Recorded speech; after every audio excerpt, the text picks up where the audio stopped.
It's January 10, 2018. I'm Doug Stevens, and this is Retail Profit.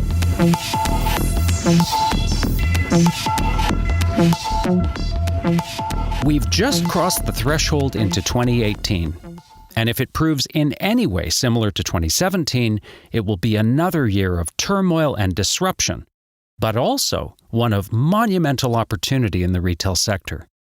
The key to navigating this turbulence lies in the ability to innovate, adapt, and adjust to ever-shifting conditions and consumer expectations. To say that success in business requires innovation is a little like saying that successful respiration requires oxygen.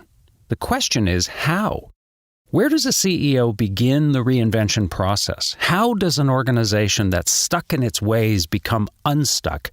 Where does one begin to truly innovate?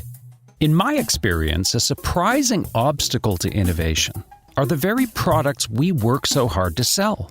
The retail industry tends to be myopically obsessed with product. Between the buying, warehousing, merchandising, pricing, and marketing, the focus on product tends to sap the organization of its energy and makes it difficult to think about much else.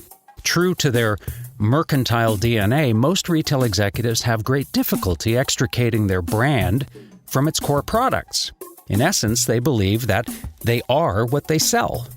The inevitable result of all that product focus is a linear approach to innovation.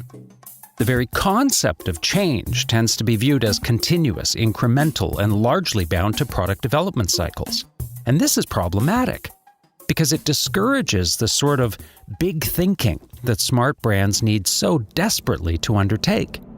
In a market where incumbent businesses are being rocked by new and dangerously disruptive competition, the old brand of methodical, gradual, and progressive change simply won't cut it. So when I'm asked the question, where do we start? I often recommend beginning with one very simple concept. Start with free. Try this. In your next executive meeting, forgo the review of current quarter sales, the expense rundown, and the inventory report, and instead, ask a simple but provocative question. What if the things we sell were suddenly free? At this point, you'll likely get some baffled looks from your team, so go further by asking, if we didn't make money on the things we sell, how would we make money? How could we close the gap if the profit from our product sales was nil? What services, programs, value-added elements could we use to augment our offering? It's a question that will open up a universe of fertile ground for innovation. It's a question that will take your organizational thinking outside the boundaries of product and allow your teams to think more laterally, to discover entirely new strategic approaches. It's a question that will extricate your executives from the mire of superficial nuance of product in an effort to explore the deeper essence of your brand. Moreover, it's a question that will actually prepare your company for a day when there may indeed be no profit in your product. If that sounds implausible, consider that the average net margin in the U.S. grocery industry stands at a razor-thin 1% on average. When you start with free, interesting things begin to happen. Things like this. Make some room, Detroit. That's the message from well-known furniture retailer West Elm. 7 Action News reporter Nima Shafee is live in Detroit with a look at how West Elm is expanding. Nima? Yeah, the real question here, Malcolm and Alicia, is what do you get when you have really good furniture and retail stores, a president of your company that really wants to expand but doesn't really want to open up more retail stores? How about boutique hotels? And how about selecting Detroit as one of your first two cities to open it up? That's according to the Wall Street Journal. The well-known furniture retailer has set its eyes on the Motor City and plans to open up the first of 2 boutique hotels here in Detroit. What West Elm realized is that while its product is furniture, what it really sells is comfort, ergonomics, style, and fashion, qualities that can be better experienced in a hotel than in a store. For U.S. department store chain Nordstrom, stripping product out of the equation led to a department store like no other. Nordstrom Local is a brand new concept store, very different from the retailer's traditional brick-and-mortar stores. Instead of the usual 13,000 square meters, this location is just 280. The idea is to create a small neighborhood retail hub. But there's a catch. There is no merchandise in this store. There are no racks of clothing whatsoever.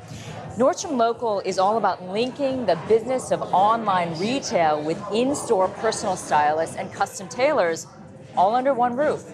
Starting with free allowed Nordstrom to recognize that while its product may be apparel, what it really sells are luxurious, memorable moments where the experience of buying the product actually becomes the product itself.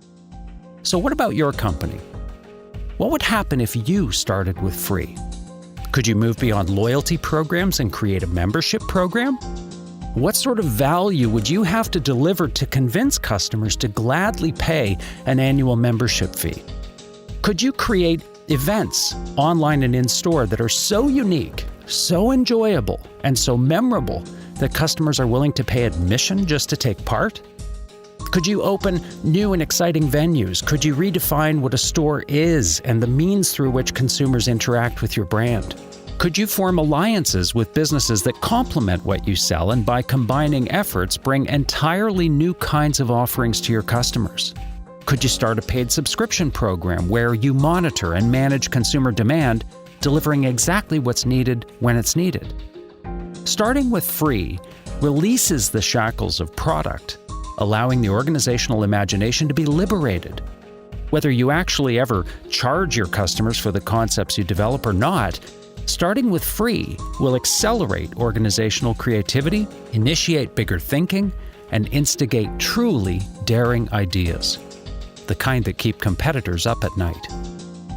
Start with free. And most importantly, start now.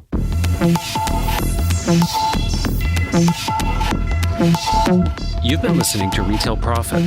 For more on this and other trends, visit our website at retailprofit.com and follow us on Twitter @retailprofit.